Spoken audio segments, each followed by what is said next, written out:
Hello everyone. आजच्या या व्हिडिओमध्ये तुमचं खूप खूप स्वागत आहे. आजच्या या व्हिडिओमध्ये आपण काय पाहणार आहोत तर एक्सेलच्या रिलेटेड इन्फॉर्मेशन पाहणार आहोत.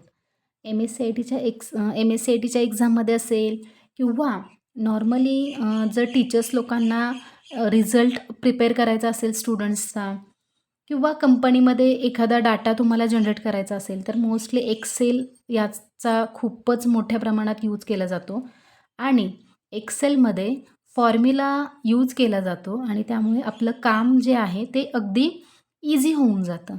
मग यामध्ये आपण टोटल कशा पद्धतीने काउंट करू शकतो, मिनिमम व्हॅल्यू कशा पद्धतीने फाइंड आउट करू शकतो, मॅक्झिमम व्हॅल्यू कशा पद्धतीने फाइंड आउट करू शकतो किंवा एखादा डाटा दिला असेल तर त्या डाटाला आपण डिफरंट टाईप्सच्या चार्ट्समध्ये कशा पद्धतीने कन्वर्ट करू शकतो हे अगदी इझिली या एक्सेलमध्ये होऊ शकतं. म्हणजे अगदी डिफिकल्ट टास्क असेल, कॅल्क्युलेशनचा टास्क असेल तर तो विदिन अ सेकंड आपण कंप्लीट करू शकतो, कॅल्क्युलेट करू शकतो. सो हे फक्त MSc-ITच्या स्टुडंट्ससाठीच नव्हे तर ऑल ओव्हर सगळ्यांसाठीच अत्यंत उपयोगी आहे. आता तुमच्यासमोर हा एक एक्सेलचा टेबल आहे. तर या एक्सेल टेबलचा यूज करून आपण चार्ट कशा पद्धतीने आपण इन्सर्ट करू शकतो किंवा फक्त पर्टिक्युलर स्पेसिफिक एकाच सब्जेक्टमध्ये मॅक्झिमम मार्क्स किती आहेत किंवा मिनिमम मार्क्स किती आहेत हे फक्त ऑब्झर्वेशन करून नव्हे तर फॉर्म्युलाचा यूज करून आपण कशा पद्धतीने फाइंड आउट करू शकतो हे आपण पाहणार आहे आणि हे सगळ्यांसाठी अत्यंत उपयोगी आहे. आता त्याच्यासाठी हा व्हिडिओ तुम्ही शेवटपर्यंत नक्की पहा, म्हणजे मी फॉर्म्युला नक्की कशा पद्धतीचा यूज करत आहे किंवा MSc-ITच्या एक्झाममध्ये याच्याशी असणारा क्वेश्चन कशा पद्धतीने विचारला जातो, मग त्याचा आपण प्रॅक्टिकली ॲन्सर कसं फाइंड आउट केलं पाहिजे, प्रॅक्टिकल कशा पद्धतीने सोडवलं पाहिजे हे आपण आता पाहणार आहोत. सो फॉर प्रॅक्टिस मी हा एक सिम्पल टेबल क्रिएट केलेला आहे एक्सेलमध्ये आणि यामध्ये मी स्टुडंटचे roll number, name, marks of Marathi, science, maths आणि त्याची असणारी टोटल असा एक्सेलचा टेबल मी क्रिएट केलेला आहे. आता यामध्ये असा क्वेश्चन असतो की मराठीमध्ये सगळ्यात कमी मार्क्स कोणते आहेत? तर आपण काय म्हणू, ओके ठीक आहे, मी ऑब्झर्वेशन करते तर मराठीमध्ये इथे मला सहज दिसते की 78 आहेत, ते सर्वात मिनिमम व्हॅल्यू आहे, मिनिमम मार्क्स आहेत. परंतु मला बाय ऑब्झर्वेशन ही व्हॅल्यू काढायची नाही आहे, तर मला हे फॉर्म्युला यूज करून मला ती व्हॅल्यू फाइंड आउट करायची आहे. मग अशा वेळेला काय करायचं, फर्स्ट तुम्हाला कोणत्या सब्जेक्टचे मार्क्स सांगितलेले आहेत तर मराठी, म्हणून फर्स्ट मराठी सब्जेक्ट आपण घेऊयात. यामध्ये तुम्हाला फॉर्म्युलाज नावाचा ऑप्शन दिसतोय, टॅब फॉर्म्युलाज. या फॉर्म्युलाजवरती क्लिक केल्यानंतर इथे तुम्हाला ऑटोसम नावाचा ऑप्शन दिसेल. ऑटोसम यावरती क्लिक केल्यानंतर आता काय विचारलं आहे तर मिनिमम व्हॅल्यू. सो इथे या ऑटोसममध्ये सम, ॲव्हरेज, काउंट नंबर्स, मॅक्स, मीन आणि मोर फंक्शन्स असे ऑप्शन्स आहेत. तर यामधून मी मीन नावाचा ऑप्शन सिलेक्ट करते. पण त्याच्या अगोदर सपोज जर आपण हे MSc-ITच्या रिलेटेड जर पाहत असू तर MSc-ITच्या एक्झाममध्ये काय प्रश्न विचारला जातो की मराठी सब्जेक्टमध्ये जे मार्क्स आहेत ते D11मध्ये मिनिमम मार्क्स डिस्प्ले करा. आता D11 म्हणजे काय तर हा D कॉलम, कारण D कॉलममध्येच काय आहेत आपले मराठीचे मार्क्स आहेत आणि 11 म्हणजे काय तर ही 11 नंबरची रो. सो D11 माझा इथे आहे, तुमच्या लक्षात येईल या सेलमध्ये मी क्लिक केलेला आहे पण इथं D11 ॲड्रेस आपल्याला ऑलरेडी दिसतोय, D11. सो इथे मला मराठीचे सर्वात जे कमी मार्क्स आहेत ते या सेलमध्ये डिस्प्ले झाले पाहिजेत, ना की बरोबर इथेच बरोबर 91च्या खाली. ओके, इथे नको. सो त्याच्यासाठी मी या D11 या सेलवरती क्लिक केलेला आहे. आता प्रॉपर स्टेप लक्षात घ्या. अशा वेळेला फर्स्ट कोणत्या सेलमध्ये तुम्हाला ती व्हॅल्यू डिस्प्ले करायची आहे त्या सेलवरती तुम्हाला क्लिक करायचं आहे. सो इथे मी या D11 या सेलवरती मी क्लिक केलेलं आहे. यानंतर मी आता या फॉर्म्युलाज टॅबमधून ऑटोसम ऑप्शन आहे तिथे क्लिक करते आणि तिथून मला काय सांगितलेलं आहे की मिनिमम व्हॅल्यू, मिनिमम मार्क्स जे आहेत ते फाइंड आउट करायचे आहेत. सो मी या मीन ऑप्शनवरती क्लिक करते आता मीन ऑप्शनवरती क्लिक केल्यानंतर तुम्ही डायरेक्ट एंटर की प्रेस कराल, परंतु इथे जे मार्क्स आहेत ते 95 पासून 91 पर्यंतच आहेत. म्हणजे काय, D3 पासून D7 एवढेच आहेत. म्हणून ज्यावेळेला असं हे फुल सिलेक्शन येईल त्यावेळेला तुम्ही 95 वरती क्लिक करून 91 पर्यंत त्याला ड्रॅग करायचं आहे आणि खालचं जे हे सिलेक्शन आहे ते घालवायचं.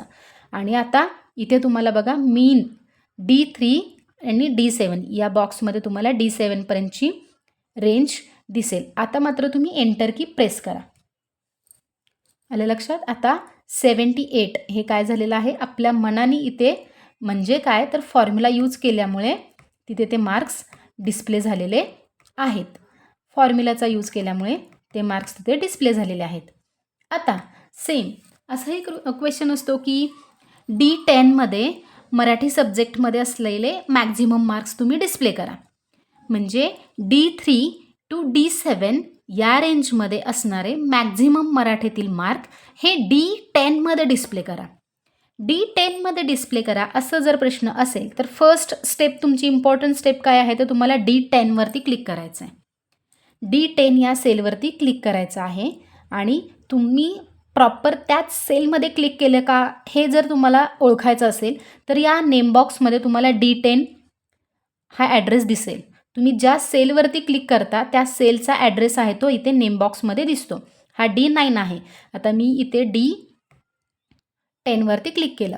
त्याच्यानंतर सेम फॉर्म्युलाजवरती जाऊन इथे ऑटोसम आणि त्याच्यातून आता मॅग्स ऑप्शन सिलेक्ट करते. पण आपल्याला 91 पर्यंतच हवं आहे. So D3 to D7 he range me select केलेली आहे आणि आता मी एंटर की प्रेस करते. आता तुमच्या लक्षात येईल की इथे या रेंजमध्ये 95 मार्क्स डिस्प्ले झालेले आहेत. कारण ते कशामुळे झालेले आहेत, आपण मॅग्स फॉर्म्युला सिलेक्ट केलेला होता म्हणून. सो अशा पद्धतीने मीन म्हणजे मिनिमम व्हॅल्यू आणि मॅग्स म्हणजे मॅक्झिमम व्हॅल्यू ही आपण त्या पर्टिक्युलर सब्जेक्टची त्या पर्टिक्युलर सांगितलेल्या सेलमध्ये ती व्हॅल्यू आपण डिस्प्ले केलेली आहे. सेम अशा पद्धतीचे क्वेश्चन्स 100% विचारले जातात. सो हे प्रॅक्टिकलसुद्धा तुम्ही नक्कीच करून पहा. आता दिलेला हा जो टेबल आहे तो मी ते चार्टमध्ये कन्वर्ट केलेला आहे. सो तुम्हाला पण असा रेडीमेड चार्ट तुमच्यासमोर असेल. फक्त तुम्हाला असा क्वेश्चन विचारला जातो की हा जो चार्ट आहे तो चेन चार्ट करायचा आहे. म्हणजे काय तर बार चार्टमध्ये किंवा दुसऱ्या कोणत्याही एखाद्या चार्टमध्ये कन्वर्ट करा म्हणून सांगतात. सो इथे मी चार्ट डिझाईनवरती क्लिक करते. चार्ट डिझाईनवरती क्लिक केल्यानंतर इथे चेंज चार्ट टाईप नावाचा ऑप्शन येईल. इथे मी क्लिक करून कोणत्या चार्टमध्ये क्लिक करायचं आहे त्याला, सपोज बार चार्ट. सो बार चार्टवरती क्लिक करते आणि त्याला ओके म्हणते. अशा पद्धतीने काय होईल, जो कॉलम चार्ट होता तो बार चार्टमध्ये कन्वर्ट होईल. आता हे झालं चेंज चार्ट टाईप. कुठे ऑप्शन आहे तो, इथे चार्ट डिझाईन आणि फॉर्मॅट हे दोन ऑप्शन कधी ॲक्टिव्ह होतील, ज्यावेळेला तुम्ही या चार्टवरती क्लिक कराल त्याच वेळेला. तुम्ही जर आउटसाईड इथे चार्टच्या बाजूला क्लिक केलं तर आता चार्ट डिझाईन आणि फॉर्मॅट नावाचा ऑप्शन इथे अवेलेबल नाही आहे. यासाठी तुम्हाला काय करायचं आहे, या चार्टवरती क्लिक करायचं आहे. क्लिक केल्यानंतर तुम्हाला चार्ट डिझाईन आणि फॉर्मॅट हे दोन ऑप्शन्स ॲक्टिव्ह दिसतील. मग इथून तुम्ही चेंज चार्ट टाईप नावाचा ऑप्शन याच्यावरती क्लिक केल्यानंतर तुम्ही जो चार्ट आहे तो column chart to bar chart to area chart to pie chart यामध्ये तुम्ही कन्वर्ट करू शकता. आता यामध्येच तुम्हाला अजून एक क्वेश्चन असतो की लिजेंड हे जे छोटे छोटे आहेत, टोटल, मार्क्स, सायन्स आणि मराठी, म्हणजे कोणता कलर कशाची इन्फॉर्मेशन डिस्प्ले करतो आहे हे थोडक्यात इथं दिसतं. मग हे तुम्हाला जे लिजंड आहे ते कुठं हवं आहे, लेफ्टला, राईटला, टॉप, बॉटम. जर क्वेश्चन असेल की टॉपला जे आहेत लिजंड ते तुम्ही चार्टला बॉटमला ते डिस्प्ले झाले पाहिजेत. अशा वेळेला इथे सेम या चार्ट डिझाईनवरती तुम्हाला ॲड चार्ट एलिमेंट नावाचा ऑप्शन आहे. याच्यावरती क्लिक करून तुम्ही लिजंड नावाचा जो ऑप्शन आहे यावरती तुम्हाला क्लिक करायचं आहे. याच्यावरती क्लिक केल्यानंतर तुम्हाला काय सांगितलेलं आहे की ते बॉटमला डिस्प्ले करायचं आहे. सो इथे हा बॉटम ऑप्शन आहे, या बॉटमवरती मी क्लिक करते. सो हे जे लिजंड अगोदर जे टॉपला होते ते आता काय इथे चार्टच्या बरोबर खाली म्हणजे बॉटम ऑफ द चार्ट इथे डिस्प्ले झालेले आहेत लिजंड.